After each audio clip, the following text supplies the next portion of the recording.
Provide a biblical perspective to them. The topics we cover are wide-ranging: apologetics, theology, prophecy, creation and evolution, intelligent design, marriage, family, child-rearing, the millennial generation, trends in society, politics, economics, business, religious liberty, the Constitution, public policy, foreign policy, military policy, tensions in the Middle East, abortion, homosexuality, pornography, sexual ethics, media, technology, history, and America's godly heritage. We talk about anything that affects your faith, your family, or your freedom. So don't go anywhere, because Point of View starts right now.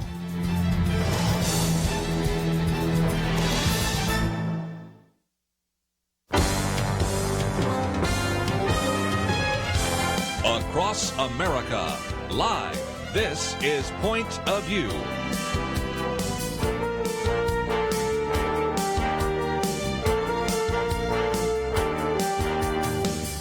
And now, Kirby Anderson. Thank you for joining me. It is our weekend edition, and Penedextra Debbie Georgiadis with us. We have a lot to cover today. We have a ruling that has come down on the whole issue of sanctuary cities. Now, that only affects maybe the state of Texas, but it will be significant. We've had some midterm elections, and we'll certainly talk about whether or not there's a blue wave that's going to break across the rest of the country. And then what about handling some of these disruptive and dangerous students, including, of course, we had this gun control walkout. So we have a lot to talk about in the next couple hours. Penedextra, always great to have you and Debbie here in the studio with me. Well, it's good to be here. I love Fridays because you can, Debbie and I were talking during the break about, well, did Kirby talk about whatever during the week? It doesn't matter. We can talk about it all on Friday. That's right. And again, people tune in and tune out. So even if I spend an hour on it on Wednesday, we certainly can come back to it again. But let me get into this issue of sanctuary cities. And a lot of it has to do with the fact that there's not just sanctuary cities, there's sanctuary states. So let me compare California to the state of Texas. And as we mentioned last week when we had our roundtable discussion, Jeff Sessions, the Attorney General, was out in California, kind of stirred it up a little bit when he was with the California Peace Officers Association and said, I understand that we have a wide variety of political opinions out there on immigration, but the law's on the books, is what he was basically saying. There's no nullification, there's no secession. And he points out that there are 3 sanctuary laws that make California a sanctuary state. And so the Attorney General and the Justice Department are suing California. Meanwhile, here in the state of Texas, Penna, give us an update here, because you have a ruling, because indeed the legislature in Texas is different than the legislature in California. Yeah. And it actually bans sanctuary cities, and it looks to me like a judge has upheld that at least partially for the moment. What do we know? Yes, it's the Fifth Circuit Court of Appeals, and they ruled that the majority of the law that Texas passed can be implemented for now, and this is just for now, while the legal challenge continues in a lower court. But it's most of the law. So individual cities and municipalities will no longer be able to refuse detainer requests from ICE. They have to cooperate with the federal government. We've had some cities, believe it or not, here in Texas that have tried to be, act like sanctuary cities. But the court upheld the federal supremacy in immigration law, which is what Jeff Sessions is talking about. And so it's good. It's amazing to me. We've got Texas, who's a big border with Mexico, and then California is a border state, and the policies in the 2 states are so different. They certainly are. There's something about this ruling that is maybe going to come down in the case that Jeff Sessions has mentioned. Debbie Georgiadis, let me take you back to Georgetown Law School for just a minute. One of the things you learn about in constitutional law is there's a thing called the Supremacy Clause in Article 6, and it says that the federal government and federal laws are supreme over state laws. That would seem to argue, then, that if the legislature in California, the Assembly and the Senate, want to pass laws that contradict the federal government, they would lose when this case goes to the Supreme Court. What do you think?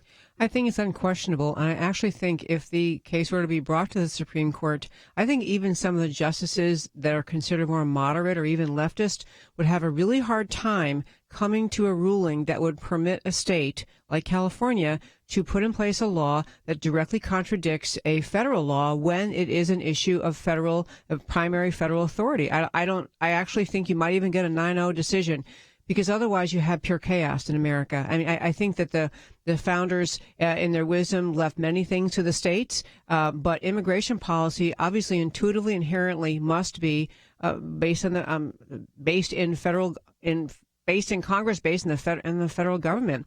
You can't have states like California making citizenship requirements or deeming people citizens of California if they're not citizens of America. I mean, you can't have that. So I actually think there'd be the Supreme Court would go with the Department of Justice, and I think this should be pursued. And I think those laws need to be nullified, because the other thing that's happening is this notion of the sympathy with immigrants who entered America illegally. Some of them not really of their own volition. Their parents brought them here.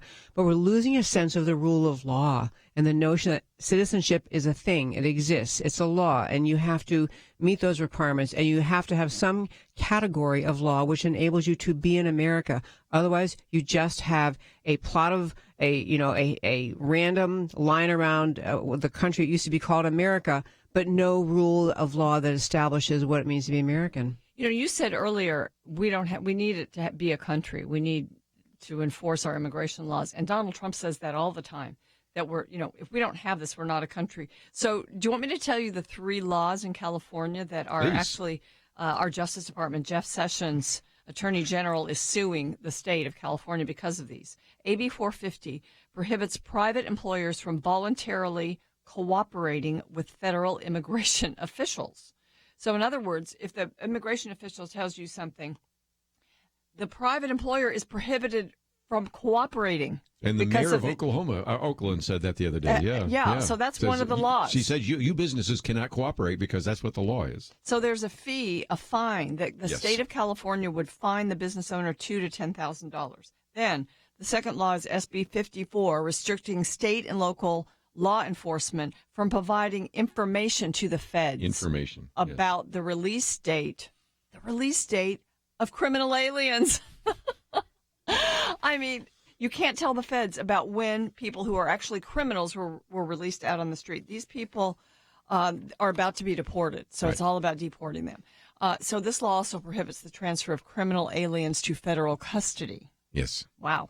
Okay, then AB 103 imposes a state-run inspection and review scheme of the federal detention of aliens. So in other words, the state gets to come in and undermine the feds. Yes. And again, we had some people watching the show this week that were from California, and they sort of say, yeah, that's the case. There are people in other states that are going, these are actually laws. Yes, these are 3 different laws that have been challenged by the Attorney General. And as I mentioned just a minute ago, the mayor of Oakland not only warned the immigrant community that ICE agents would be conducting operations in the area, but Penna, back to your point, she also warned the business owners in California that this was a sanctuary state and therefore it was illegal for them to assist the federal immigration authorities in any way at all.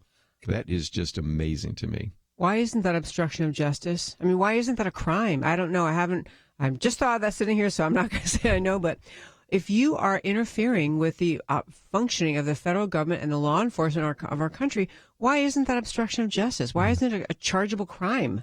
Yes. Well, and again, this back to the point we made a minute ago.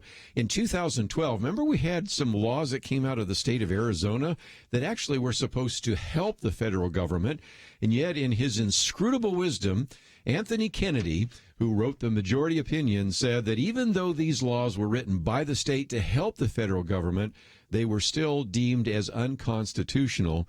Don't you think, Debbie, that these laws, which are intended to hinder the federal government, these would have to be declared unconstitutional? I truly think there's no question, and I don't say that very often about the Supreme Court, but I because it's so political. But really, talk about the breakdown of society. If you have states that can just undermine the federal authority, for example, make your own state laws about military requirements to enter the Army. Yeah, what marriage is. Yeah, well, let's let Utah issue only traditional marriage is not same-sex marriage laws, Yes. I mean, once you have that surrender, whoa. Sorry. We'll take a break. We'll be back with more right after this. Not watching.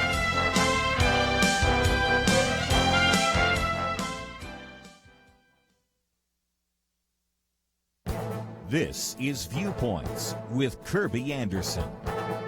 Harvard University placed a Christian group, the Harvard College Faith in Action, on administrative probation because they pressured a female member to resign in September following her decision to date a woman. Andrew Walker, writing in the Weekly Standard, makes the issue very clear. He says Harvard is disciplining a Christian student group for the group's expectation that its students' leadership follow basic Christian ethical teaching on sexuality in accordance with Christianity's 2,000-year-old doctrine on such matters. This is not the first time a university has asserted its right to tell a Christian group what they can and cannot believe. You might remember the case that came from Hastings College of Law at the University of California. The Christian Legal Society required members to subscribe to a statement of beliefs and refrain from certain prescribed behavior. But the university had a policy that required campus groups to accept all students regardless of their status or beliefs in order to obtain recognition. Of course, there are some differences between these two cases. The Christian Legal Society wanted to have members agree with the basic tenets of Christianity. The Harvard group merely wanted members to refrain from sinful behavior. The Christian leaders made this important distinction. They said, "We reject any notion that we discriminate on the basis of sexual orientation in our fellowship. Broadly speaking, the student in this case was removed because of an irreconcilable theological disagreement pertaining to our character standards."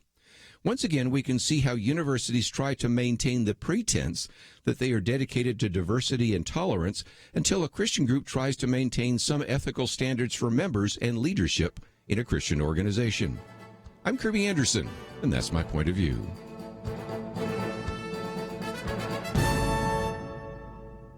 From Irwin Brothers Entertainment, I Can Only Imagine. Rated PG. Now playing. More information at ICanOnlyImagine.com.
You're listening to Point of View, your listener-supported source for truth. And once again, if you'd like to join our conversation, 1-800-351-1212. The moment doing kind of a contrast between two of the largest states, California and Texas. In California, of course, you have those three laws. Penagate did a very good job of talking about those laws that have been passed by the Assembly and by the Senate and then signed by Governor Jerry Brown. And now there, of course, is going to be a lawsuit, and that has already been filed by the Attorney General Jeff Sessions. And he basically argues that the federal law is the supreme law of the land. I love his line, "I would invite any doubters to go to Gettysburg, to the tombs of John C. Calhoun and Abraham Lincoln. This matter has been settled," and it's called the Supremacy Clause of the United States Constitution.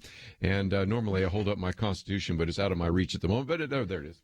I knew I could pull it up there. There's my Constitution. And again, just look at Article 6. And that's what you have to have. You've got to have some kind of control. And so then, of course, you have the other question, and that is, can the cities by themselves actually be independent of the states? And that's what this case that came out of the state of Texas is right. Absolutely. It was a bill last year in the last session of the Texas legislature, SB 4, that basically said in Texas, you're going to insist that that cities can't be sanctuary cities. And the specific, so they passed the law, and at the trial court, there was an injunction against the law.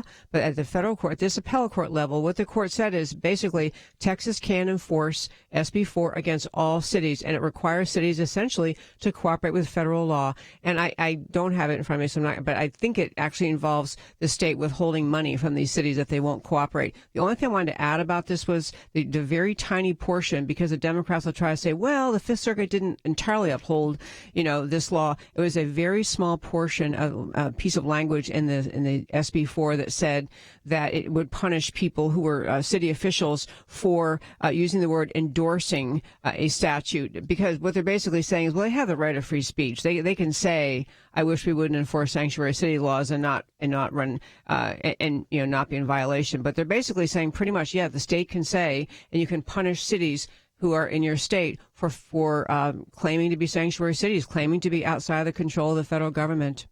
Why is it that we have sanctuary cities? I thought we'd talk about that for just a minute, because the argument that is made, and it's not a very good one, is that most of these people are not dangerous. And that was the argument from the mayor. She said she thought in Oakland that said, it's my duty and my moral obligation as the mayor to give these families a fair warning, because it's a myth to believe that immigrants are dangerous criminals. And I'll be the first to admit that a lot of these individuals who are here illegally are not dangerous. But what if they are? And I've used this example before. Just take the word immigrant out for just a minute. If you knew that a mayor was going to alert a felon that there was going to be a raid on his or her apartment or house, would you be bothered about that? Of course you would. And so the argument sometimes is conflating. They say that the Trump administration conflates dangerous immigrants with non-dangerous ones. I recognize that we shouldn't always assume that. But on the other hand, what we have on the other side from the people promoting sanctuary cities is conflating that all of them are not dangerous. And some of these individuals are very dangerous. And the ones that are dangerous end up harming American citizens. And American citizens then rise up about it. So, you can't separate, you can't predict who's going to commit the crime. You can, though, see who has committed a crime and assume that they might do it again. And so all these laws against providing information between the state and the feds seem to be very dangerous and stupid. I think the other part of this, too, forget criminals for a minute and just think about the rule of law. We have laws about who's legal and how to become a citizen in this country. And, we've been allowing those laws to be broken for forever, for decades. But we have a president now who ran. One of his major parts of his election was because he wanted to stand for actually our borders meaning something, citizenship meaning something in this country. And so just to strengthen the rule of law with these kinds of laws and just clamping down on these cities that are lawless would be worth doing, even if it didn't have anything to do with the criminals that are in the country. She took my point. That's exactly what I was going to say, which is elaborate. Well, but it really is an important thing. This is a decades-old created problem. There are a lot of fingers you could point at different people for failing to get the immigration system under control. We've had a porous border where we have people pouring in. We're not really sure, unless you're a hardened criminal, we're not really very hard on pushing and making you leave. And so we're in a situation where a nation, as even the left has said, we don't know who's here. We don't know who's inside the country. We don't know, where they came from. Are they collecting benefits? What laws? We just have it. And this is an unhealthy situation for our country. Everyone in other countries, you have to have a status. You're either a citizen or you are there with a visa and you have, or whatever system they have. And in America, we have laws that permit people to be here who aren't citizens. They can come with green cards. They can have visa status. They can have refugee status, but they have to have some status. What we have is a lot of people here with no legal right to be here. And that is all by itself, even if none of them are criminals, is by itself unacceptable. You want to have, because it disrupts a sense of order in our country. And we have, for example, we didn't talk about here, but other places where other times it's been talked about, we have people voting who should not be voting in the hundreds of thousands. They aren't citizens. I mean, there are reasons we have to know what's your status. And if you're not a citizen and you have any other legal status, you are subject to deportation, not because we don't like you, but because in our country, you have to have some legal status to be here. The political push on the American left is to let everyone who is in this country physically within inside our borders to move them toward a citizenship, a legal status, and then a citizenship status, because the left assumes most of these people will vote for big government. Let me try something, and again, it's one of those ideas that came to me, and it may be really wrong-headed, but is it possible that sanctuary cities are preventing us from coming up with a final immigration solution? In other words, right now, because there are so many Democrats in blue states and blue cities that say, well, we've got a sanctuary city, so we aren't going to accept the deal that was put forward by the president. Remember, the president basically put forward a deal for DACA, which is, in previous times would have probably been accepted by Chuck Schumer and Nancy Pelosi, I suspect, because it would have allowed for ultimately a path for citizenship for perhaps even millions, but certainly hundreds of thousands. But it was rejected. And if indeed you didn't have sanctuary cities, would that not put a lot more pressure to say, wait a minute, these kids are going to be deported, these immigrants are going to be deported, and so we better bring our best chances to the compromise table so that we can come up with some legislation to finally deal with the issue of immigration. Is that a possibility? Makes a lot of sense. It makes a lot of sense because there's really the we're always kicking the can down the road, Right. and in a sense, the Never sanctuary have cities resolved allow it. that. Yes. Just a thought. Yeah, I also saw some polling that was talking about the Democrats rejected this really pretty generous. Conservatives did not like the deal that Donald Trump offered to the Democrats relating to the DACA people, but they rejected it. And it was this polling was talking about most Americans figured out the Democrats rejected it because they want this for a 2018 midterm issue. They want to say, we're the ones who take care of these poor folks, and these mean Republicans are going to send them all home. And it kind of goes to why California and Texas have such different experiences on this subject,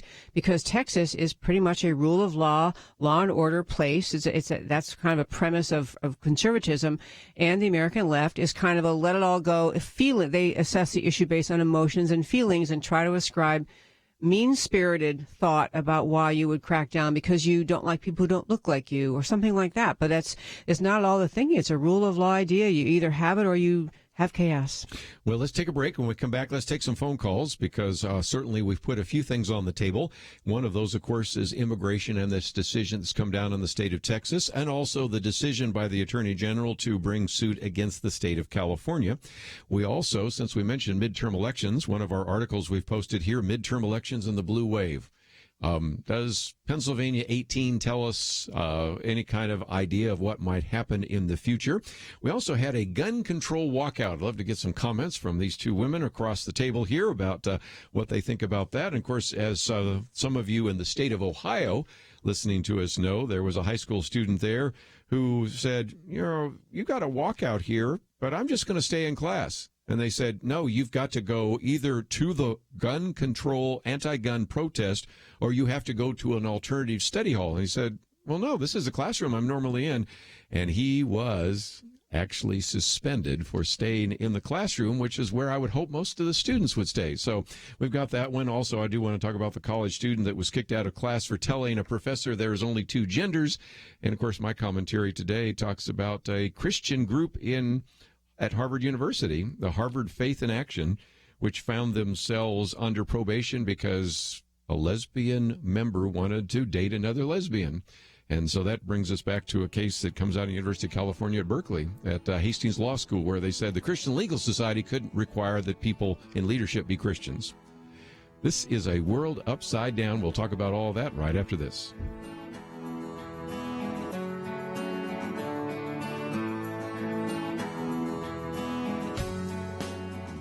From Irwin Brothers Entertainment comes I Can Only Imagine. The untold true story of Mercy Me's Bart Millard and the power of redemption and forgiveness. My dad was a monster, and I saw God transform him. I didn't think that God could do that. I Can Only Imagine. Rated PG. Parental guidance suggested. Now playing. More information is available at ICanOnlyImagine.com. When you listen to the news, do you ever feel like you're living on a different planet from those presenting the headlines? We've always known there was a subtle bias, but today, it's about as subtle as stepping off a 1,000-foot cliff. The only way to counteract that bias is with the truth. To join the Truth Team at Point of View, your support will educate and encourage potentially millions every day. Don't let lies win. Step up so that lives and our nation can be changed. Join the team at pointofview.net/team or call 800-347-5151. Pointofview.net/team and 800-347-5151. Point of View will continue after this.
You are listening to Point of View.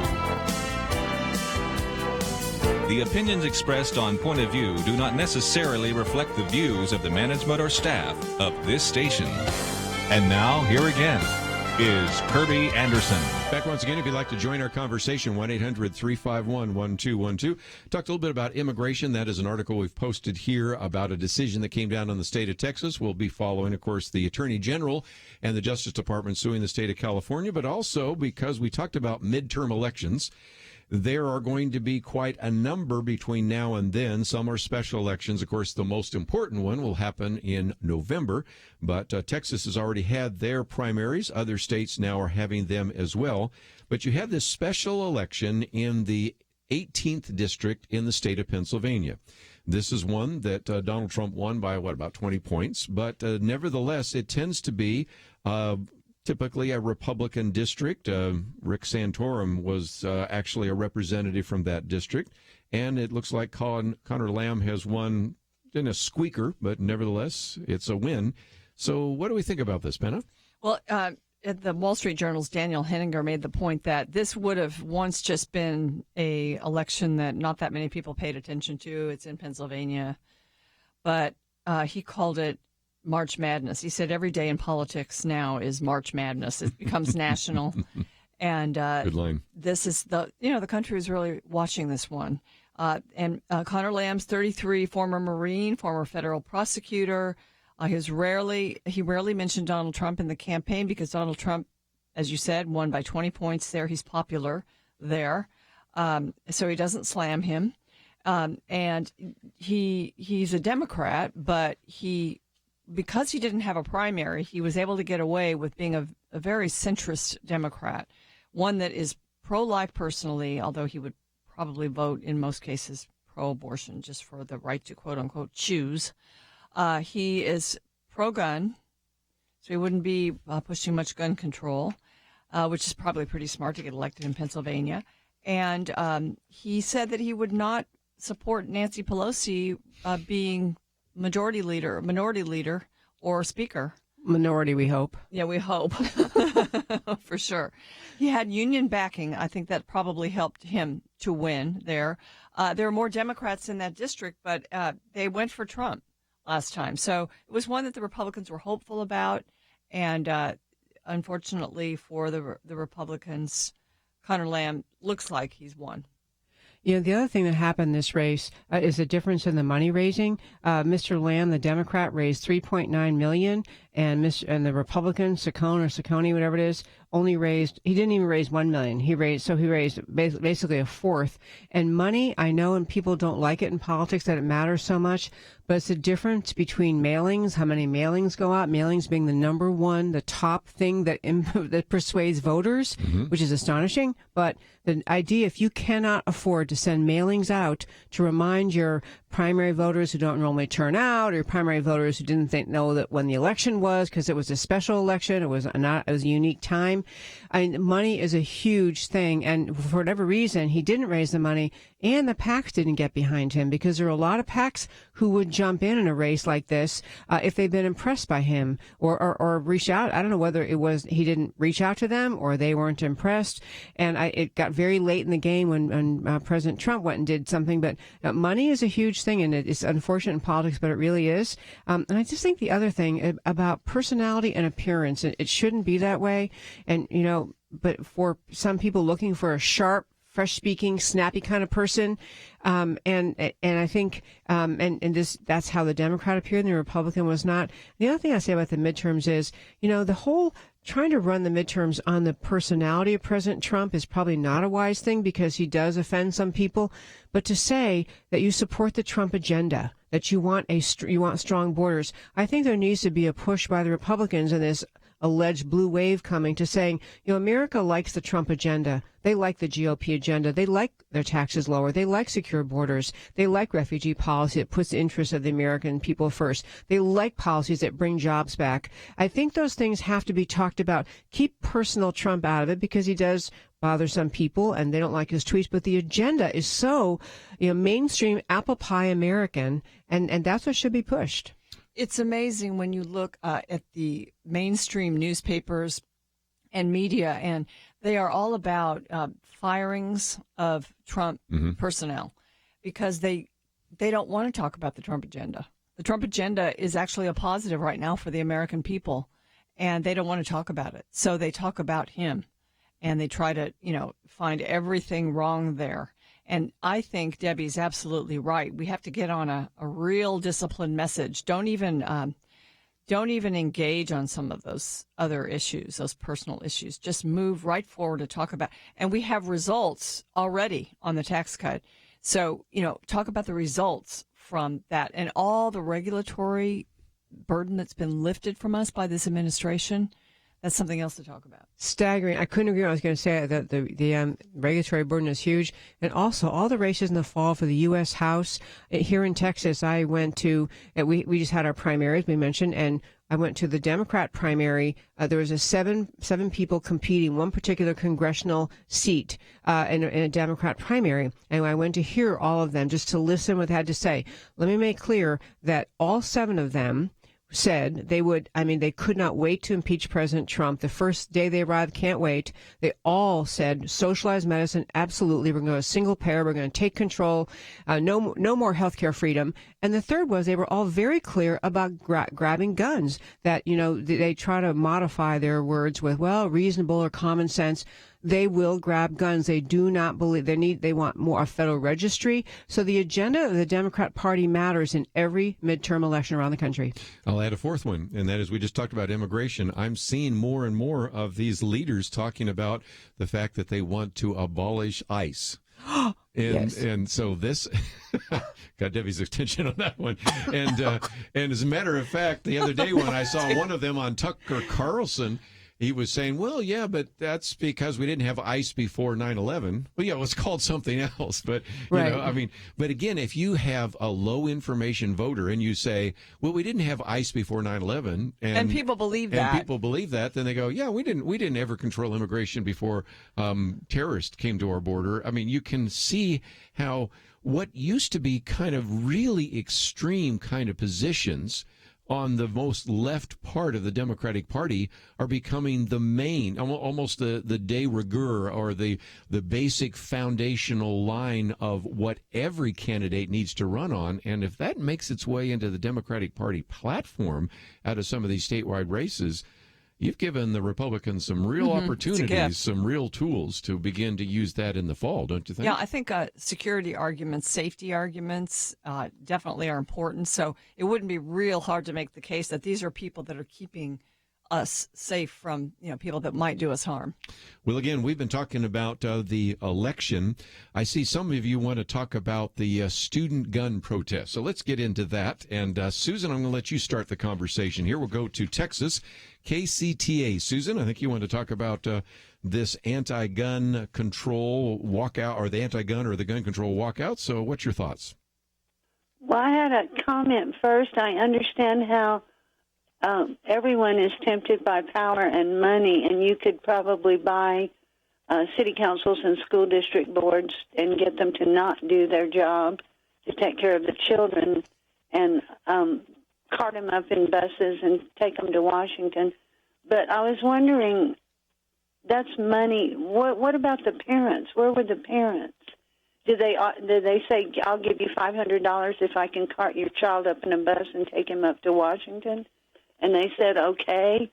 That's actually, if a child was taken without my permission across state lines to another state in a bus with a bunch of other children, isn't that the definition of kidnapping? Well, it's pretty strong, but you've got a good point here, and we'll start the conversation, but we're coming up to a break. But this is part of the national walkout, which was on Wednesday, and I mentioned just a minute ago, our listeners in Ohio know the story because there's one high school student who didn't want to pick sides, and during the Wednesday national walkout, of course, we also have the D.C. one coming up as well, he just wanted to stay in class, and they said, no, you can't stay in class, and when he did stay in class, he got suspended.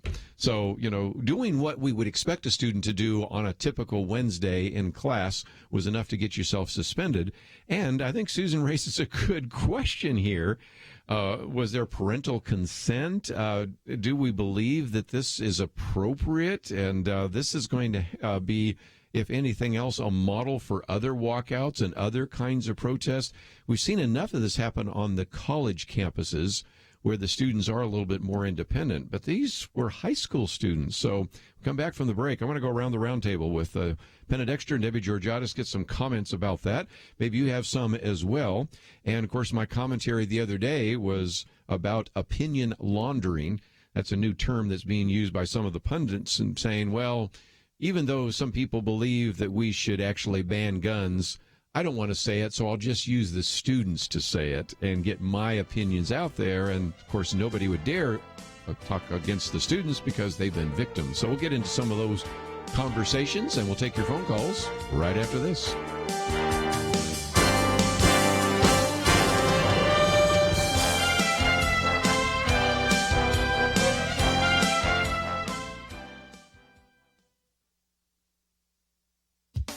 Two Washington Post columnists wrote opposing columns last week on Down syndrome babies' right to life. The title of Mark Thiessen's piece is, "When Will We Stop Killing Humans with Down Syndrome?" Ruth Marcus called hers, "I would have aborted a fetus with Down syndrome." Ruth Marcus said she had 2 babies. If amniocentesis had revealed Down syndrome, she would have aborted, grieved the loss, and moved on. She condemns laws that prohibit doctors from performing abortions for the sole reason that there's a Down syndrome diagnosis. Ms. Marcus says that advances in prenatal testing pose difficult moral choices, but it's still none of the state's business. Mark Thiessen writes that in the U.S., 67% of Down syndrome babies are aborted. This rate, though high, compares favorably with European countries. A CBS News report last year revealed Iceland's near 100% abortion rate for unborn babies with this genetic disorder. Denmark is close behind at 98%. In countries with socialized medicine, cost is a huge factor. A person with Down syndrome is often deemed too expensive. Mr. Thiessen advocates for a different view in this country. He describes the testimony of Frank Stevens before a House Appropriations panel. Mr. Stevens stated,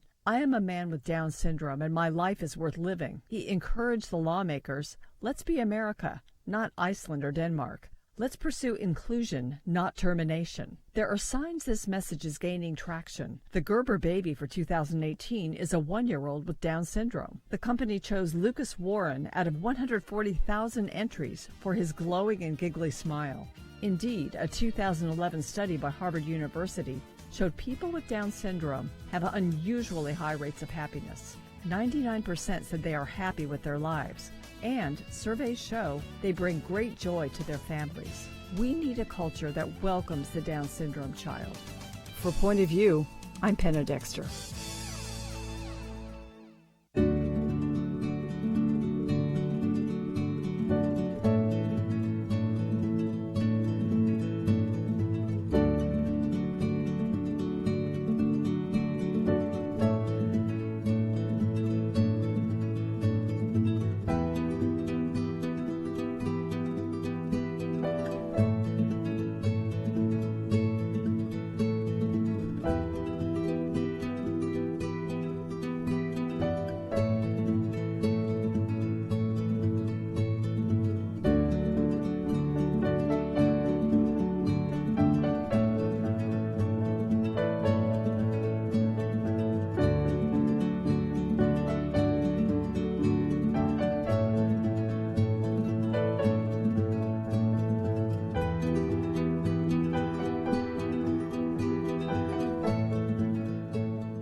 Now, back to Point of View, your listener-supported source for truth. Like to join our conversation, 1-800-351-1212.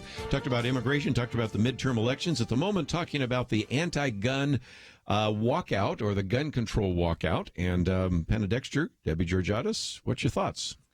Well, first of all, I suppose if kids want to have some sort of a protest and the school wants to allow them that exercise in freedom of speech, it's probably okay if it's short and not too disruptive, but it doesn't seem like that was what most of these were. A lot of them were actually pressured to be part of it, and there wasn't a countervailing opinion allowed, or at least not, maybe you could have like a debate. That might be more of an educational experience, have your high school kids debate. But that wasn't the way it was. And I think it's really dangerous to blame guns for what happened at that high school in Parkland, Florida. I mean, really, we've been talking on this program about what was to blame. It was policy. It was because the shooter, this is the main reason why this happened. This shooter was ignored. There were 45 incidences of him threatening people or doing things or killing an animal or holding a gun to his mother. And these were ignored. And then we find out there's actually a policy that was in place in Broward County, Florida, and the Obama administration began spreading it across the nation, where to decrease the arrest rate of high school students, to increase the pipeline for students to jobs and to colleges by not arresting them when they behave badly. I mean, that is a dangerous policy. And if there's anything being protested in our high schools, it ought to be that. I love that. That was called the Promise Plan that President Obama did, or his administration did. It is very troubling because it was intended to correct what they believe. They statistically were saying that a minority student had a higher likelihood of leaving high school with an arrest record or conviction versus a non-minority. But to try to correct that, it's not correcting the problem. It was allowing kids to figure out that what life is all about is they can do what they want. There'll never be a consequence. And this Nicholas Cruz, this young man who committed the horrible murder in Parkland, was a young man who had, clear signs of mental illness, clear signs of, and just a refusal to intervene because he has a Hispanic last name. So he can't possibly do that. That was one of the protected groups in the Promise Plan. But back to the schools and the kids walking out for just a second, why do we agree that the left-wing view, the assumption of after Parkland is the solution is taking guns away? This is an anti-NRA, anti-gun owner issue. And then the school assumes that the left-wing view can be the view that everyone must think and agree upon. And so, there have to be kids in these schools whose parents are gun owners, they're hunters, they are, whatever the reason are, they own guns. The kids may be using guns on hunting trips and so the whole idea that, the left-wing educational, I don't know what to call them, left-wing America and the teachers' unions assume that the educational whole institution assumes left-wing view is right. These kids should go out and protest, and there was no voice for the conservatives. And honestly, some of the remarks some of the kids were making in their speeches were just so ill-informed, so silly, and this really does not teach them anything good. It doesn't teach them about being responsible. I found it very egregious. I also think it violated the parents' rights to a certain degree. What if you're a gun-owning, Second Amendment-supporting parent? Were you ever asked, do you want your child to be either sent to alternative education or do this march? I think the parents had no say. This is school taking a very left-wing view on a vital issue, with just kind of crushing or ignoring the conservative response. Again, you talked about some of the comments that the students made, and I've got a commentary coming out on Monday where I borrow a little bit from Jonah Goldberg, so let's give credit where credit is due, because I say, first of all, young people have a right to express their viewpoints, but since they made them in the public arena, we also have the right to correct the errors that they've made and discuss and debate them. But Jonah Goldberg says there's a bigger issue, and that is we've sort of fallen into this old tradition of saying that young people are inherently wiser and more yes, moral haven't we? than adults. And, there's a sense in which some of that's true because they see things with a fresh eye. That's the emperor's new clothes. He was unaware, the young boy was unaware that you were supposed to actually placate the vanity of the king and all of that. But he said on the other side of this, do we really believe that young people as a group are wiser and better informed? And the answer is no. We have lots of social science evidence to refute that. But Jonah Goldberg has a great idea. He says, just take your age and divide it by 2. And when you were half the age you were right now, were you wiser and more intelligent than you are now? And I've yet to find anybody who said, oh, yeah, I was so much wiser in my 30s now that I'm 60, or I was so much wiser when I was 15 now that I'm 30. Nobody says that. And so one of the points is that, okay, they have a right to express their opinion, but because they've made those arguments in public, and some of them are really poor arguments, we have a right to refute those. We need to do it graciously and recognize some of them were victims, but they don't have a right to just have a platform where we can't actually critique what they have to say. And on this particular issue, the Second Amendment, the idea that some young people do not know that the Second Amendment is not there for hunting, it's not there for shooting practice. The Second Amendment is there as a balance of power between the people and the government. I'm going to guess maybe 99.9% of the kids at any march have no idea that's the purpose of the Second Amendment. And in particular, the founding of our country, this notion that man has natural rights to live in freedom, these really core ideas in the founding of our country were about the rights of man. The Declaration of Independence recites that we have rights from God simply because we were born, all of that. Well, gun ownership is just a physical manifestation of the right to defend yourself against tyranny. It is just as important as a First Amendment right to free speech, free religion. It's just as important. It's a manifestation of your right to protect yourself. And that is the core reason it's in the Constitution. And that I'm sure the young kids don't even know that. Let's take at least one more phone call before we take a whole bunch more in the second hour. And that is from Cheryl in Georgia on the Good News Network. Cheryl, I think you want to talk about gun control. You have the floor. Yeah, I have a question. Okay, why can't we go back to capital punishment? For example, my husband is a gun owner. I don't care for them, but as long as there aren't, he shoots them, it goes off. It doesn't go off any other time. But until we start cracking down on the people that are doing it, instead of letting them sit in prison or mental institution, if somebody shoots somebody in the back, he's been caught, take him out, shoot him, get rid of it. Then when you start having this happen, in our country, they're going to realize, at least I think, they'll realize, hey, I better not do that or I'm going to get capped on it. Call deterrence. Yeah, there might be deterrence. You've got a good question, and it deserves a longer answer. We're coming up against the break, but when we come back, you've all read this piece here, the 8 Stubborn Facts on Gun Violence in America. That was put together by John Malcolm and Amy Swearer.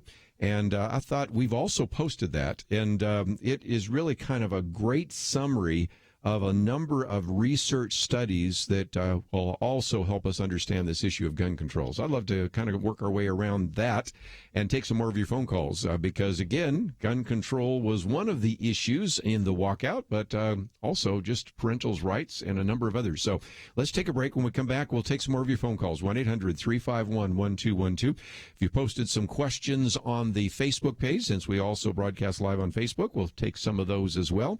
And we are privileged to have in studio with us today Penna Dexter and Debbie Georgiadis. And Debbie, I might mention, if you don't cover all of this today, on Sunday we'll get to hear you again, won't they?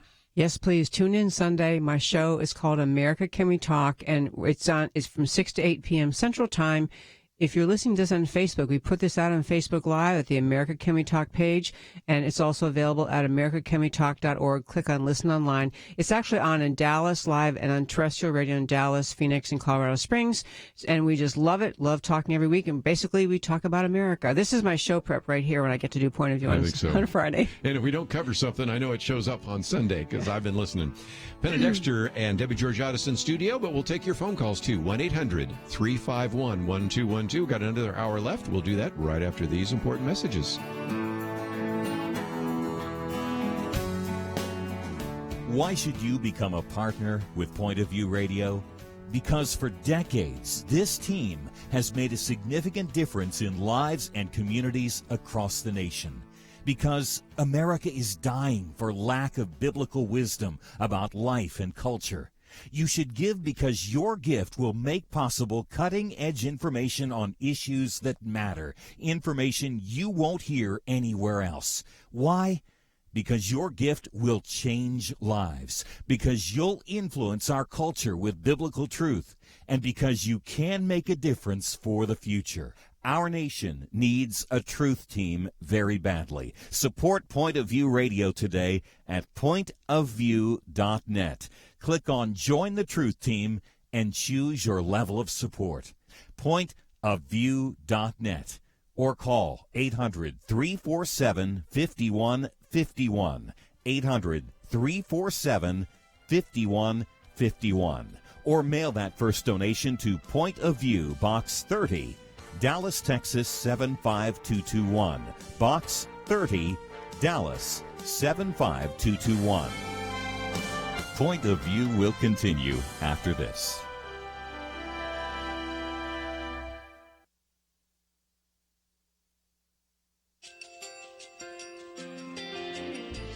I just want to thank you so much for all the wonderful programming you have.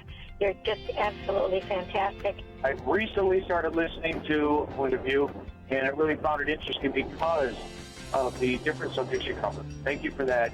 I really appreciate everything that you do in keeping us informed. Thank you, Kirby, for everything that you have been doing. I appreciate all the work that you're doing, advocating for the Word of God. Thank you so much.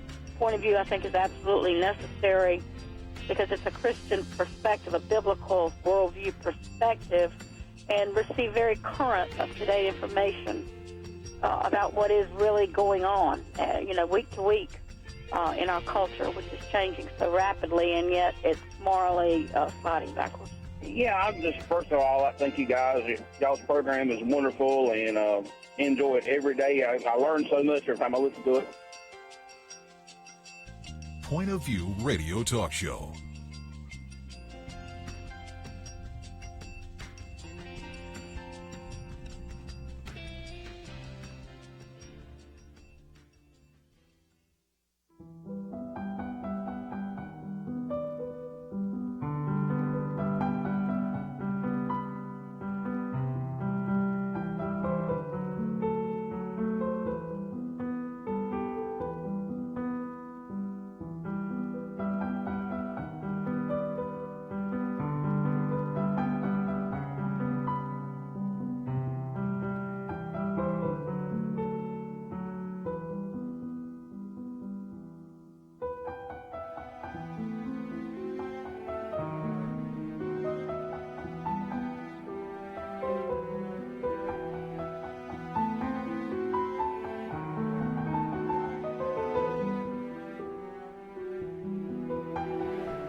Hi, this is Kirby Anderson. You know, each day we take on the tough issues and provide a biblical perspective to them. The topics we cover are wide-ranging. Apologetics, theology, prophecy, creation and evolution, intelligent design, marriage, family, child-rearing, the millennial generation, friends and society, politics, economics, business, religious liberty, the Constitution, public policy, foreign policy, military policy, tensions in the Middle East, abortion, homosexuality, pornography, sexual ethics, media, technology, history, and America's godly heritage. We talk about anything that affects your faith, your family, or your freedom. So don't go anywhere, because Point of View continues right now.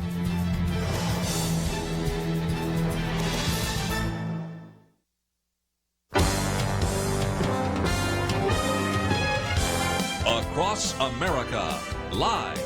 This is Point of View.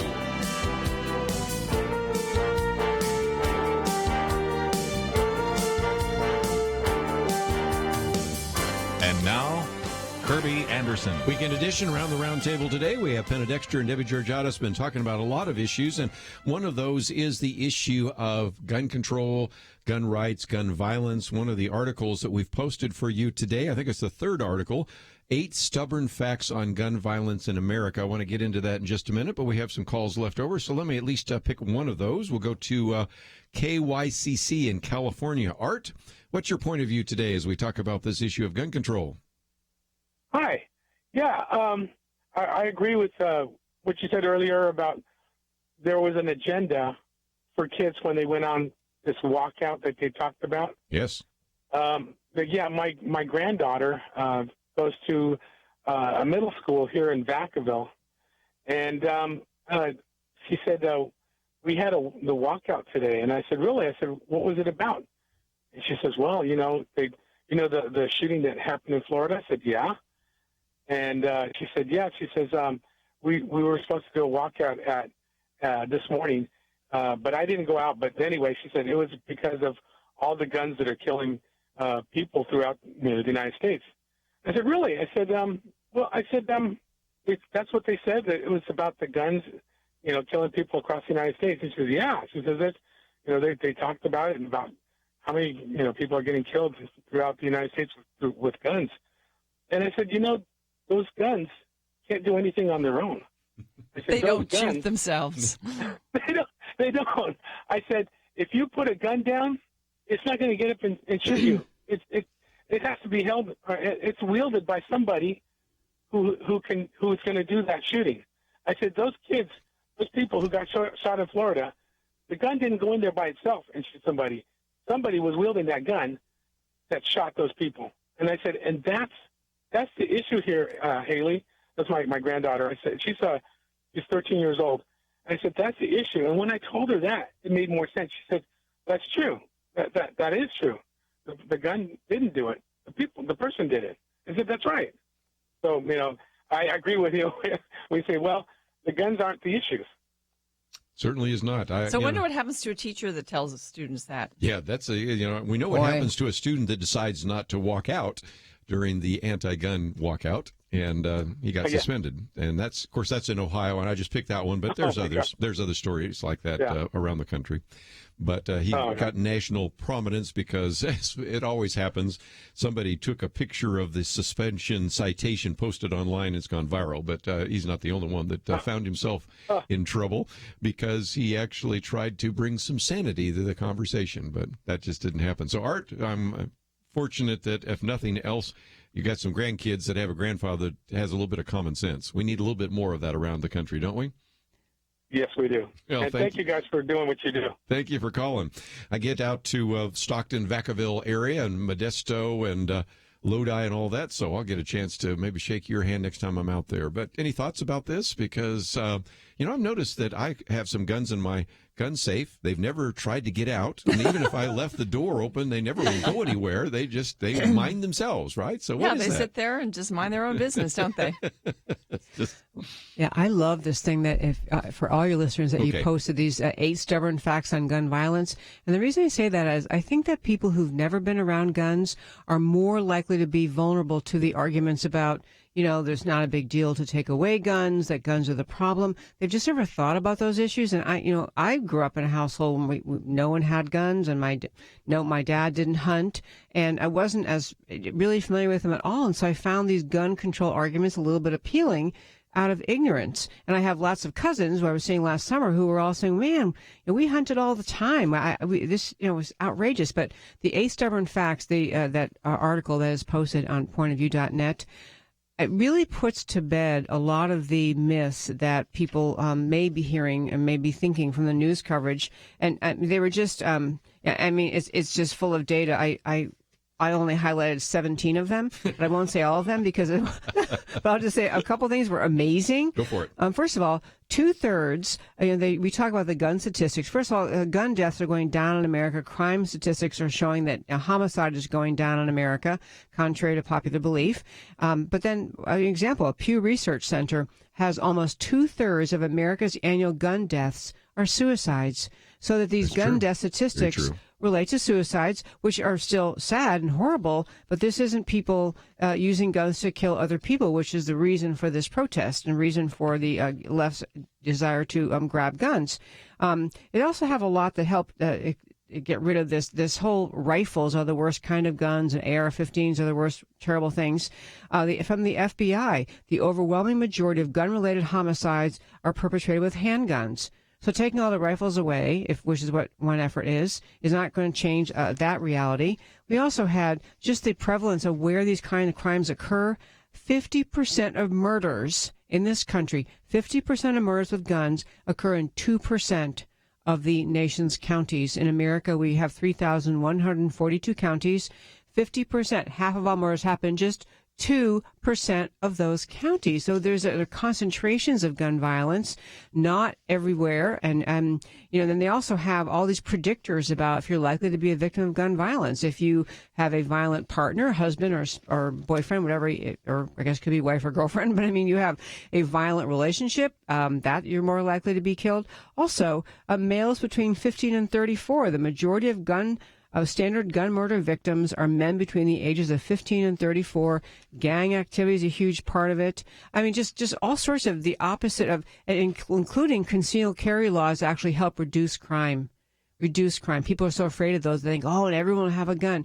But honestly, these facts are so important to understand.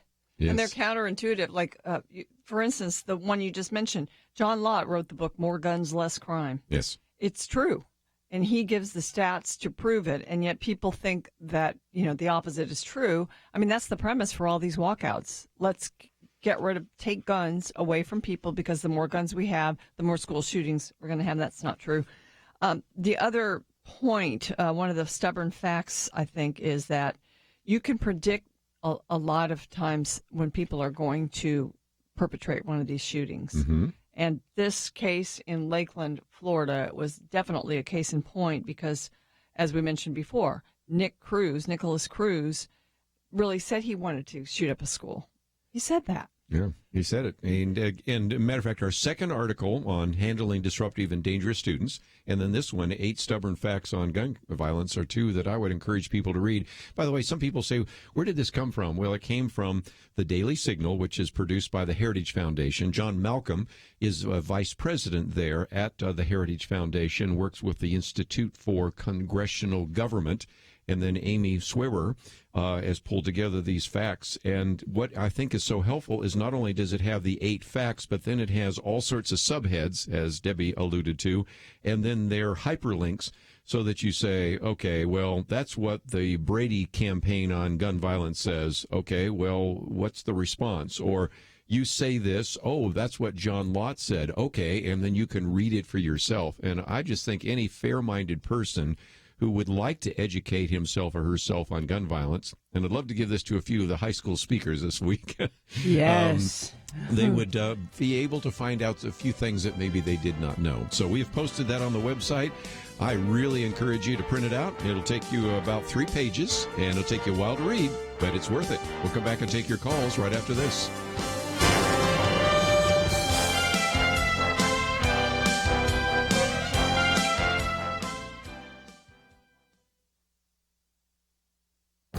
This is Viewpoints with Kirby Anderson. Harvard University placed a Christian group, the Harvard College Faith in Action, on administrative probation because they pressured a female member to resign in September following her decision to date a woman. Andrew Walker, writing in the Weekly Standard, makes the issue very clear.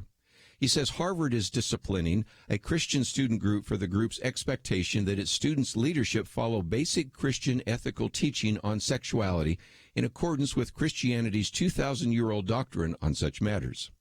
This is not the first time a university has asserted its right to tell a Christian group what they can and cannot believe. You might remember the case that came from Hastings College of Law at the University of California. The Christian Legal Society required members to subscribe to a statement of beliefs and refrain from certain prescribed behavior. But the university had a policy that required campus groups to accept all students regardless of their status or beliefs in order to obtain recognition. Of course, there are some differences between these two cases. The Christian Legal Society wanted to have members agree with the basic tenets of Christianity. The Harvard group merely wanted members to refrain from sinful behavior. The Christian leaders made this important distinction. They said, "We reject any notion that we discriminate on the basis of sexual orientation in our fellowship. Broadly speaking, the student in this case was removed because of an irreconcilable theological disagreement pertaining to our character standards." Once again, we can see how universities try to maintain the pretense that they are dedicated to diversity and tolerance until a Christian group tries to maintain some ethical standards for members and leadership in a Christian organization. I'm Kirby Anderson, and that's my point of view.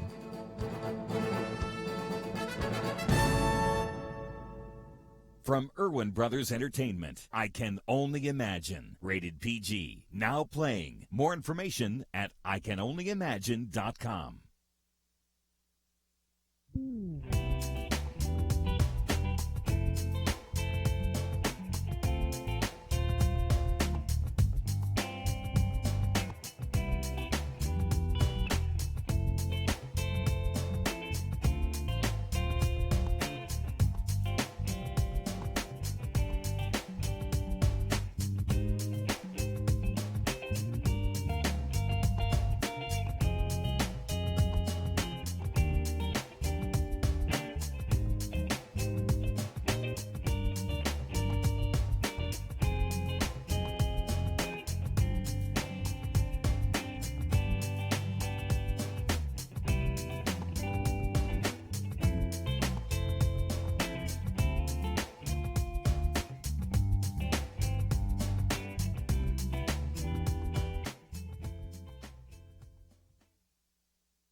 You're listening to Point of View, your listener-supported source for truth. Back once again, if you'd like to join our conversation, we are privileged to have in studio with us today Penna Dexter and Debbie Georgiadis. And we've been talking a little bit about the gun control walkout, and I see a few of you want to talk about that, so I'll take those calls first. Then some of you want to talk about gun control and gun violence. We'll take those calls, but let's try to do them in order. So let me first of all focus on some of you that had some comments or questions about the walkout. So we'll go to Georgia first. Deborah, thank you for joining us today here on Point of View. Yes, thank you. My question is, I thought this had to do with the students that were killed, not gun control. What do we, tell me what is it all about?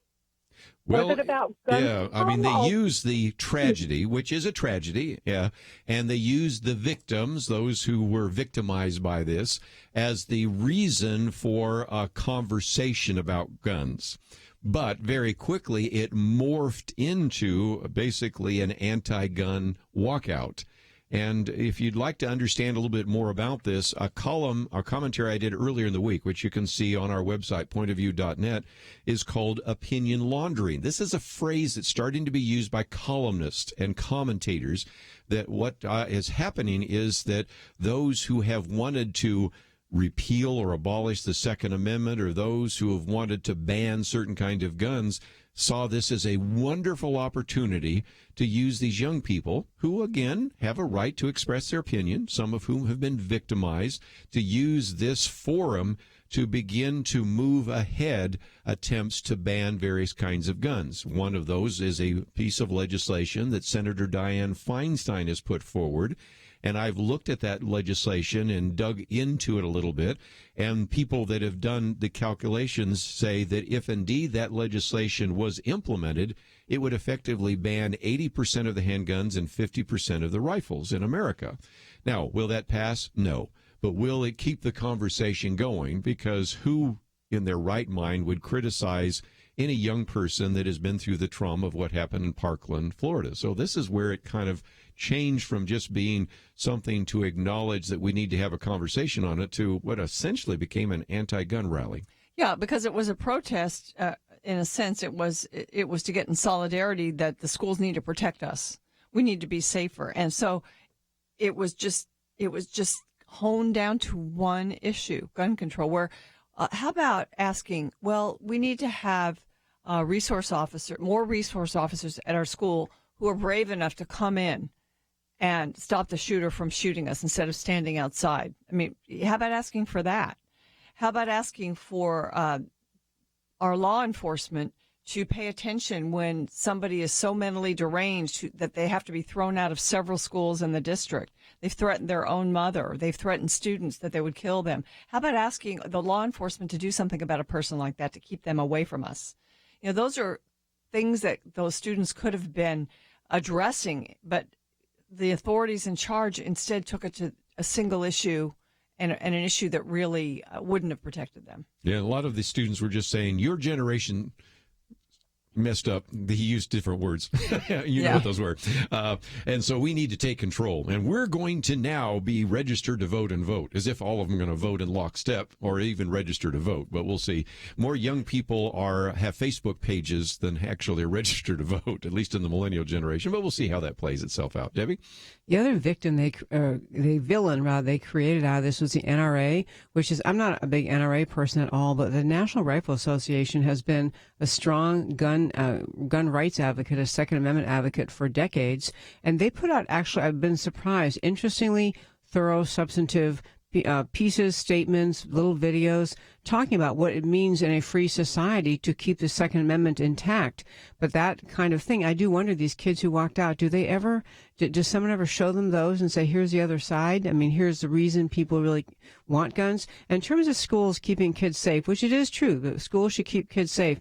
You know, the left is always saying, keep safe, so we make these gun-free zones, which is an invitation to anyone who wants to commit a gun crime, come on our campus because no one here is armed. I mean, I don't know how anyone else around the table even feels about this, but I think that teachers and administrators who are trained and are comfortable and want to do it should be able to carry a concealed weapon, have one available. So, I mean, if all these Nicholas K. Cruz type people thought in every campus, I just might get shot if I try this, I think you would see, I think gun-free zones were an invitation to people who are not mentally balanced, people who are violent. And the other little politically correct part of all this, back to the Promise Plan, was that we became so focused on protecting against possible creating of a bad record for someone who leaves high school and can't go to college or can't join the military because of a conviction. But our primary goal is not to make sure that kids who behave badly don't get a record. Our primary goal is to protect students. In this particular case, all of the red flags from this young man, it is instead of pointing the finger at the NRA or the gun owners, it ought to be at the policies that made the school completely ineffective in protecting students. It's amazing the gyrations the left goes through to blame the NRA for all of these crimes. Anytime there's a mass shooting, it's the NRA's fault. Yeah. Well, and again, if we've looked at any facts or figures, so far, no NRA members ever engaged in any of those. And if you really wanted to start doing profiles, I had a debate the other day with somebody that said, well, some of these church shootings were by Christians. I go, I don't think so. I mean, the one down in Sutherland Springs, he was an atheist, and the one in Colorado Springs, that one was a disgruntled individual. But okay, I mean, you know, the profile is lots of times the terrorist actions almost always come from radical Muslims. The church shootings lots of times come from atheists. And then some of these other school shootings come from really deranged individuals or bullied kids So if you really wanted to start doing what we call a profile, that's the case. But Debbie, just before I take another phone call, you were talking about gun-free zones. Did you see any of those posters that the young people had? There was one poster that said, Donald Trump, President Trump, you're in a gun-free zone, and so why can't we be in a gun-free zone? I'm going, I think the White House is anything but a gun-free zone, don't you think? Yes. I don't know if it's up on the pointofview.net website, but you can look and find online. There were whole articles written. These kids, they will be embarrassed someday. Yeah. They'll be embarrassed. I actually wrote that. I thought that the White House had no guns, no one armed protecting the president, but that's what they put out. And this is, you There's saw just that. one of many. There were a number that were these just... kids need to be in school. Yeah. Okay, they're not too smart yet.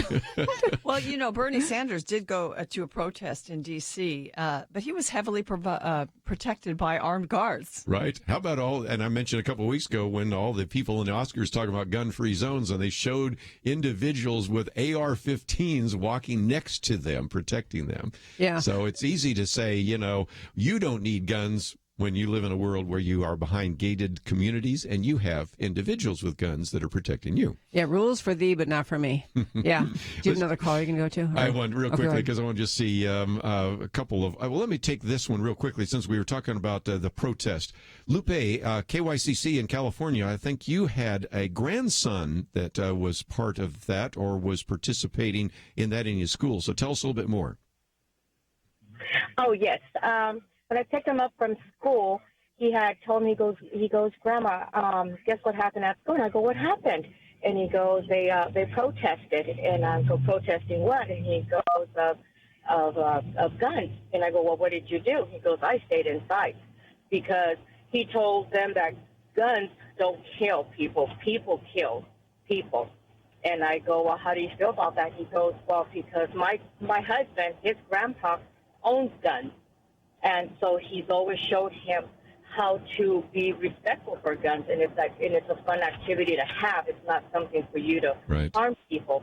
It's a fun activity. So my grandson knows that it's not the guns that kill; it's the people that kill. So, so he stood up for his rights, and I'm glad he was not suspended. Of course, our one student that I mentioned in Ohio was suspended because he stayed in the classroom. I'm glad your grandson stayed in the classroom and was not suspended, which shows you what a bizarre world we find ourselves in. I had to go to a break here, but I've got some others. One caller wants to talk about a commentary by Walter Williams, which was a very good commentary, so I'll give him a chance to speak to that issue. And actually, we have a full bank of phone calls. So if any of you are trying to get through, maybe as Lupe steps off there, you'll be able to jump in real quickly. But we have more phone calls than we may have time. But in this last half hour, we'll give you a chance to express your opinions. And if you want some more information, of course, we've posted a very good article on the midterm elections. We mentioned some things about immigration. Then one article about handling disruptive and dangerous students, which is a good piece by Ann Coulter, well written. And then, of course, this one we've been talking about, 8 stubborn facts on gun violence, I should say, in America, written actually in the Daily Signal with lots of very good connections and HTML links so that you can read the studies yourself. And if after you read all of that, you're still not convinced that we need to uphold the Second Amendment, then I have nothing else to offer. It's a really good piece, and we posted it on our website. So we'll come back and take some more phone calls right after this.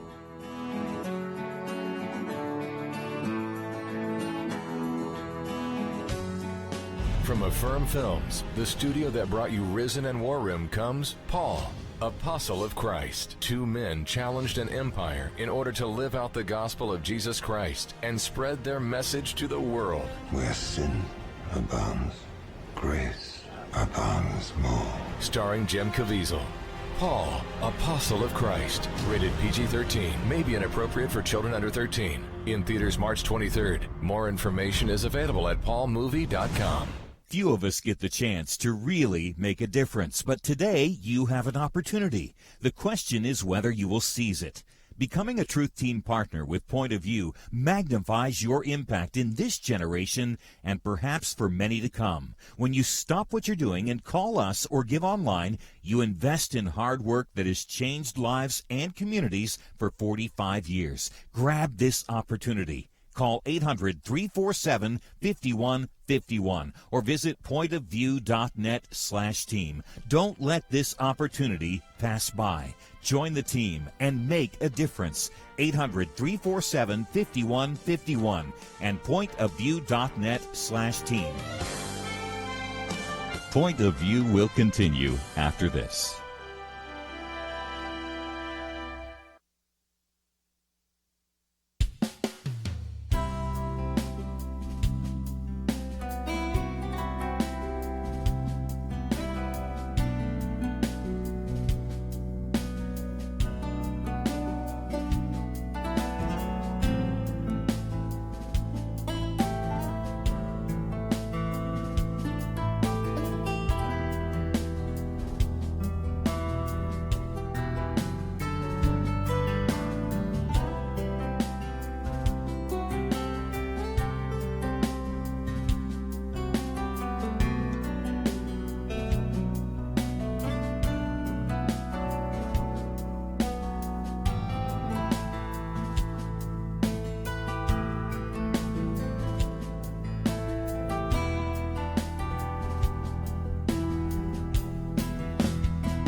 You are listening to Point of View. The opinions expressed on Point of View do not necessarily reflect the views of the management or staff of this station. And now, here again, is Kirby Anderson. Final half hour, if you'd like to join our conversation, 1-800-351-1212. Privileged to have in studio with us today Penna Dexter and Debbie Georgiadis. A couple of you want to talk about some of the drugs and mental illness and other issues. And, of course, some of you want to talk about the NRA. So we're going to take all those calls. We'll just try to put them together in bunches. And so let's start first in Georgia. Brett, I think you want to address the issue of drugs and alcohol and how that relates. Speak to that issue, if you might. Yeah, Kirby, I appreciate you taking my call, and I'm just curious. I'm a gun owner. None of my guns have ever got up and walked away and shot anybody. But I'm just curious. Everybody's all upset about how many gun-related deaths there are in the United States. Do you have the information and the numbers on how many alcohol and drug-related deaths there are in the United States?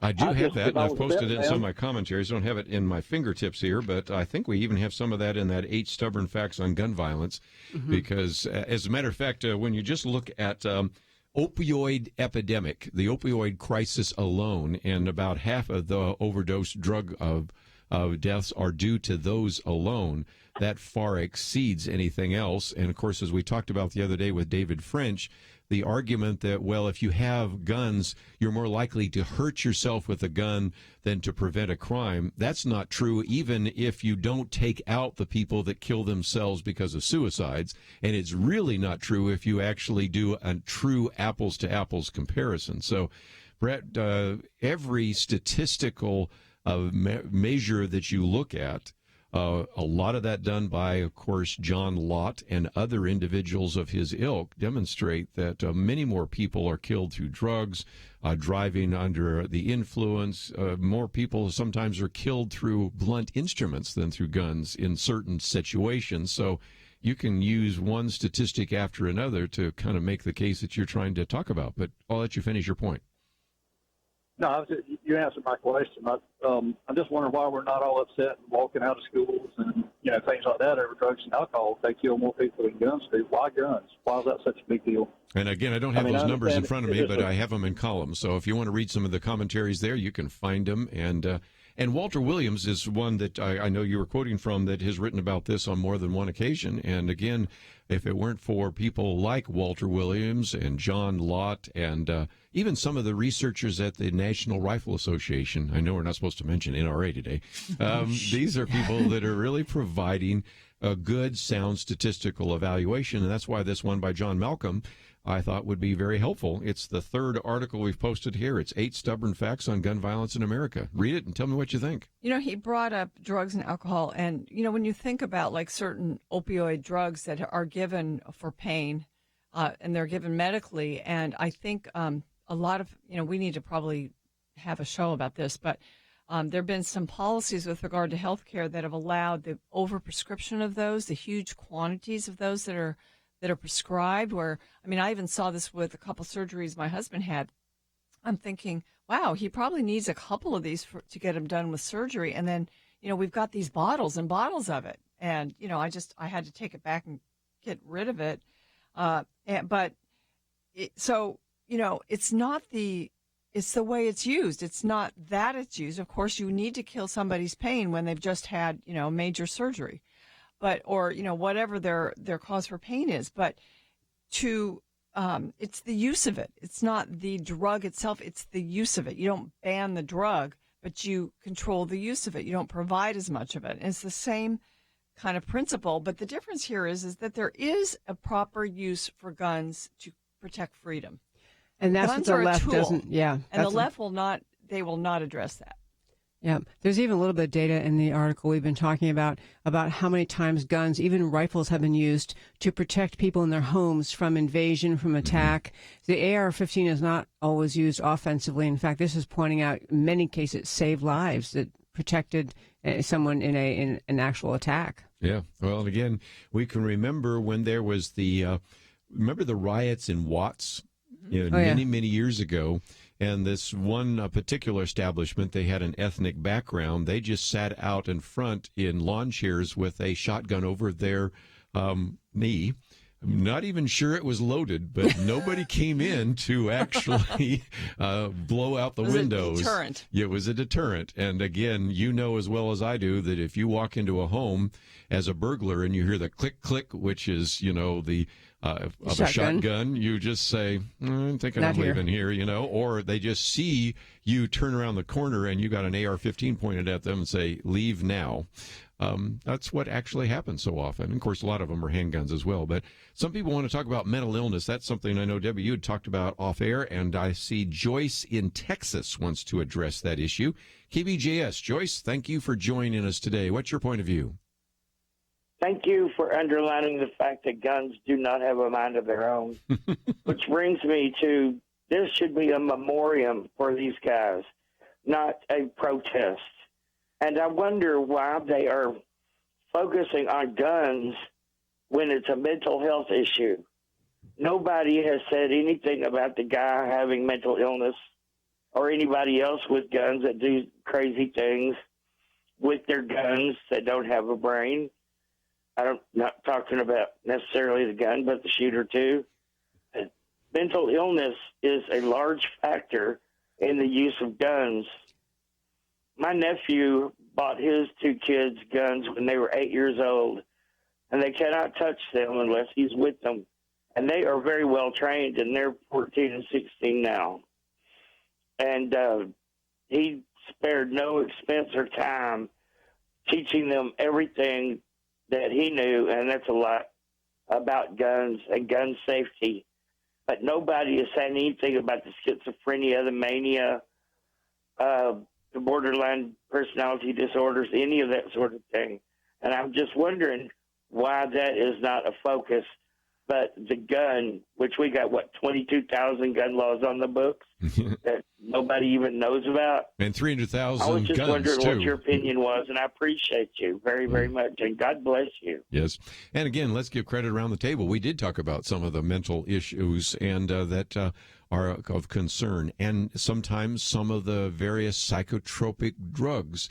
Now, that doesn't explain some of the recent shootings, but if you go all the way back to things like Columbine and things like that, there's a couple of cases where sometimes it's the drugs, sometimes it's the enormous number of violent video games that these individuals have seen.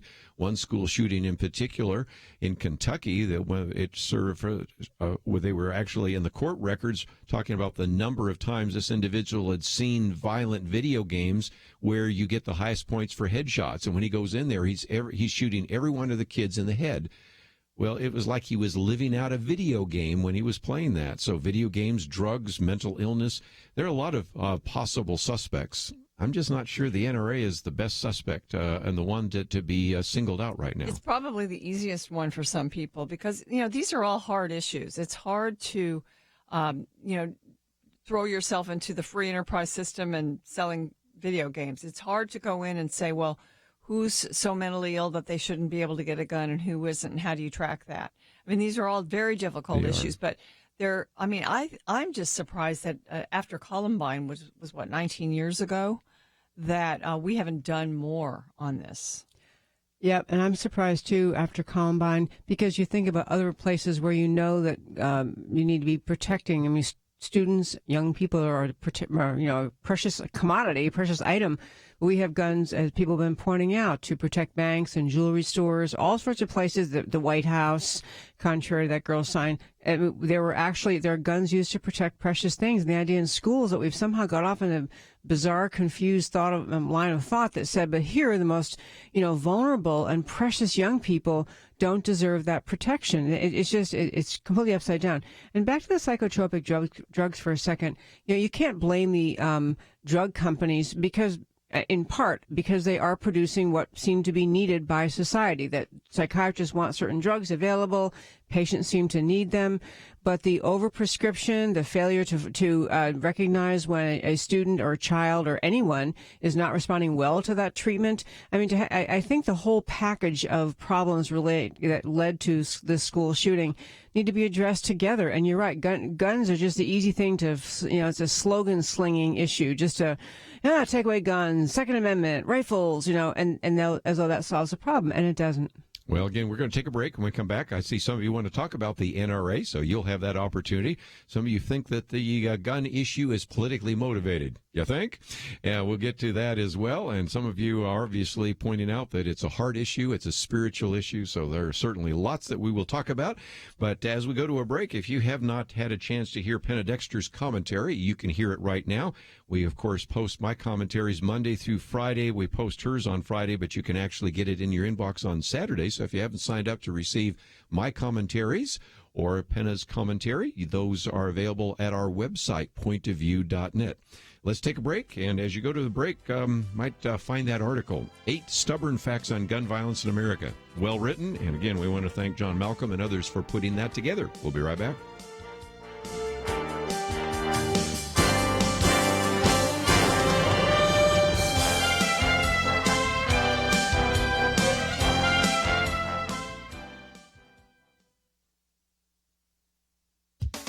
Two Washington Post columnists wrote opposing columns last week on Down syndrome babies' right to life. The title of Mark Thiessen's piece is, "When Will We Stop Killing Humans with Down Syndrome?" Ruth Marcus called hers, "I would have aborted a fetus with Down syndrome." Ruth Marcus said she had 2 babies. If amniocentesis had revealed Down syndrome, she would have aborted, grieved the loss, and moved on. She condemns laws that prohibit doctors from performing abortions for the sole reason that there's a Down syndrome diagnosis. Ms. Marcus says that advances in prenatal testing pose difficult moral choices, but it's still none of the state's business. Mark Thiessen writes that in the U.S., 67% of Down syndrome babies are aborted. This rate, though high, compares favorably with European countries. A CBS News report last year revealed Iceland's near 100% abortion rate for unborn babies with this genetic disorder. Denmark is close behind at 98%. In countries with socialized medicine, cost is a huge factor. A person with Down syndrome is often deemed too expensive.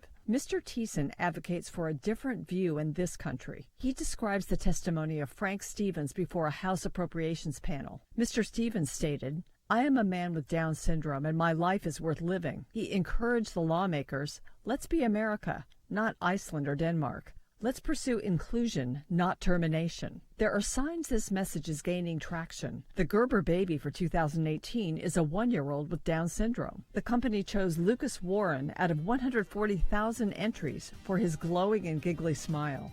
Indeed, a 2011 study by Harvard University showed people with Down syndrome have unusually high rates of happiness. 99% said they are happy with their lives, and surveys show they bring great joy to their families. We need a culture that welcomes the Down syndrome child.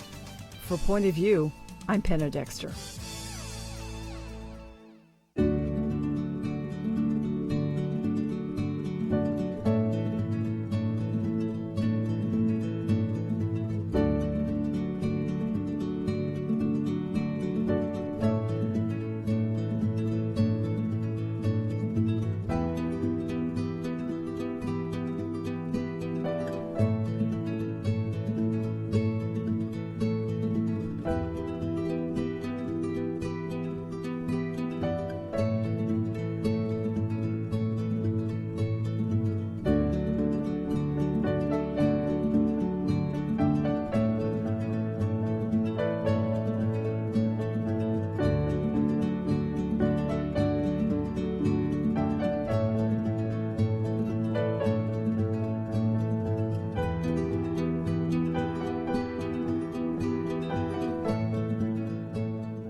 Now, back to Point of View, your listener-supported source for truth. After a few more minutes, if you'd like to join us, again, we have more phone calls and we have time, but we'll do our best.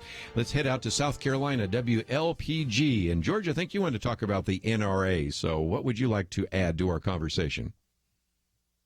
Kirby, thank you for having me today. I'm a follower of Jesus Christ, and I'm a lifetime member of the NRA, but people have to remember that the NRA has a lot of gun safety programs. The Eddie Eagle safety program for children. People don't stress this a lot. And the other educational things they have for safe gun handling and control and stuff like that. And people seem to neglect that. Well, I think so. And if you look at the individuals, because I had a friend of mine, David Kruth, who was running for board of directors of NRA, didn't win this time. I think he'll win next time. But I looked down the list because I'm an NRA member as well. I've met some of these individuals. For example, one of those is a woman that has won Olympic medals in skeet shooting time and time again. And you have some very famous actors, of course, in the old days. Of course, you had some very famous ones, but even now, some of the lesser-known ones. Selleck? And yeah, Tom Selleck's a good example on the board. And I mean, I go down that list. These are not the people you want to vilify, right? These are, and not one NRA member that I know of has ever been engaged in a school shooting or a shooting of a church or anything else. So to pick them out of the list of possible villains is really pretty bizarre if you think about it. You have to come up with some pretty convoluted arguments, and then to say, well, they are so controlling of the Congress that we can't pass legislation. You could disband the NRA tomorrow, and you'd still have people that believe in the Second Amendment. So even if you want to make them the terrorist organization that our liberal friends call it, even if it didn't exist, you would still not pass the kind of legislation that Nancy Pelosi and Dianne Feinstein want to pass. Yeah, what they've really done, I mean, the legislative side of the NRA, which is the most famous part and the part probably being vilified now, is to organize and just to say, okay, let's have some common sense here and let's have a representative for the people who want to own guns for freedom, for self-protection, and for recreation. Yes. Well, again, lots of comments there. We've got so many. So let's get to Matt in Georgia on Good News Network. I think you want to talk about some of the political motivations. So thank you for joining us today here on Point of View. I'm having a little trouble with your phone. Let me put you on hold, see if we can get a better one there. So we'll go to Kevin in Arizona first, and we'll come back to Matt here. We'll see if we can get a better signal from Matt in just a minute. But Kevin in Arizona, KNLB, what would you like to add to our conversation? Hello. Hello. Yes, hi. Thank you for taking my call. I'd like to just give my opinion. I think we're looking in the wrong direction here at the issues, and I think that we need to consider what the children are being taught. These children are walking out and protesting things that they have no idea about, and they're not protesting about the victims. They're protesting amendments to the Constitution. And it's students that are doing the shooting. And as far as the laws go, we already know it's against the law to have a gun in school already.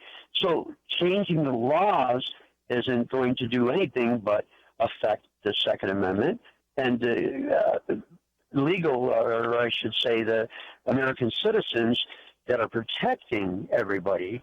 So I think we need to examine something else, that the children are being influenced by the teachers to do these walkouts. And I think we need to examine what it is exactly these children are being taught, that they're protesting things and that their anger is such a degree and that they're attacking the Constitution. Sure. And again, how many of these kids even know there is a Second Amendment? Right. Why the Second Amendment is there, and how it could be amended. And again, if you really think that the Second Amendment's a bad idea, why not propose an amendment to revoke the Second Amendment? Do you think that would pass through Congress? No. Do you think that you could get 3/4 of the states to pass it? No. So we'll keep talking about this, but it's not going to happen. Yeah. There's also just the importance of putting the Second Amendment on a parallel viewing it as a parallel importance with the First Amendment, or the freedom of religion. And so the idea you carve out, I mean, we have exceptions, none of the rights are absolute, the freedom of speech, but you can't yell fire in a crowded theater, you can't defame people. There may be Second Amendment things that we could limit. I personally think, for example, if you've been convicted of using a gun in a crime of violence, I'm okay if you can't have a gun anymore. There may be instances like that, very, very limited, carved out. But when you're talking about attacks in the Second Amendment, they're usually very broad. That the left proposes very broad limits on and also gun registries. There's a lot of just keeping track of you because owning a gun is suspect, which you would not accept in any other amendment of the Bill of Rights. Well, that's a good point. Let me try one more time in Georgia. The Good News Network, Matt, we had a little trouble with your phone. Let's see if we can hear you this time. I'm here. Can you hear me? I can. Go for it. Hey, just a call. Kind of like the last caller there. When schools are doing things like this so-called protest and the walkout and all that, it's no wonder we're feeding out low-information voters, people who are not getting an education about our Constitution, our government, the way you do things in government, and that's do good. something. Yeah. Well, again, we just need to educate the kids about the Constitution. First of all, we always make available a free copy of the Constitution, so if you didn't get one, we got those here at Point of View, but you can find them anywhere.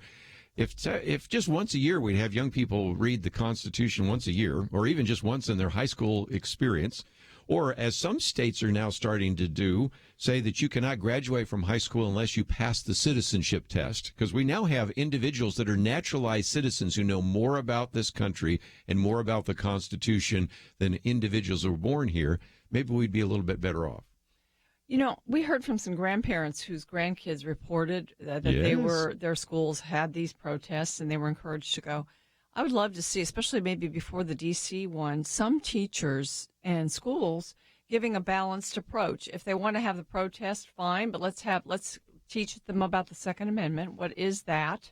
Let's go get this Heritage Foundation piece, 8 Stubborn Facts. You can get it at pointofview.net. And let them look at some of the reasons for gun violence in America. It's not because guns shoot themselves. And just, providing it, use it as a teaching moment. I would be all for it. I would be too. Penna, I loved your point earlier. I didn't get to say about the idea that the ways the schools could honor this and learn from it is to hold a debate, a forum on, and have a representative of the NRA as an adult and some other adults who are in favor of gun control, or even this education, instead of just a forum to skip school, which they don't need to be doing.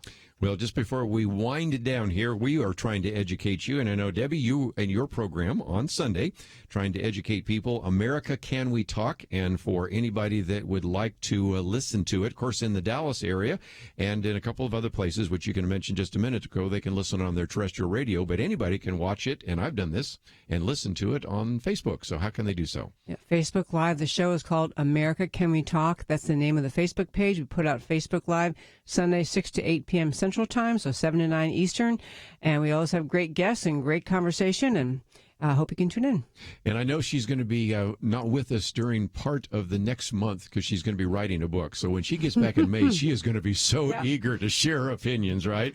That will be kind of fun there as well. Penna, thank you so much for sitting here. Davey, thank you as well. And if you want some more information, we've mentioned some really good articles here today. One about midterm elections, one about what about these dangerous students and what we should have done to have prevented what happened in Parkland. And, of course, as Penna mentioned just a minute ago, 8 Stubborn Facts on Gun Violence in America, as well as some other great material, all available at the website pointofview.net. Hope you enjoyed the conversation. If you didn't have a chance to call in, well, you can always catch us next week on Monday. Have a great weekend. I want to thank Andrew and Steve for their help behind the scenes. Join us again on Monday right here on Point of View. From Irwin Brothers Entertainment comes I Can Only Imagine. The untold true story of Mercy Me's Bart Millard and the power of redemption and forgiveness. My dad was a monster, and I saw God transform him. I didn't think that God could do that. I Can Only Imagine. Rated PG. Parental guidance suggested. Now playing. More information is available at ICanOnlyImagine.com. When you listen to the news, do you ever feel like you're living on a different planet from those presenting the headlines? We've always known there was a subtle bias, but today, it's about as subtle as stepping off a 1,000-foot cliff. The only way to counteract that bias is with the truth. To join the Truth Team at Point of View, your support will educate and encourage potentially millions every day. Don't let lies win. Step up so that lives and our nation can be changed. Join the team at pointofview.net/team or call 800-347-5151. pointofview.net/team and 800-347-5151. Point of View is produced by Point of View Ministries.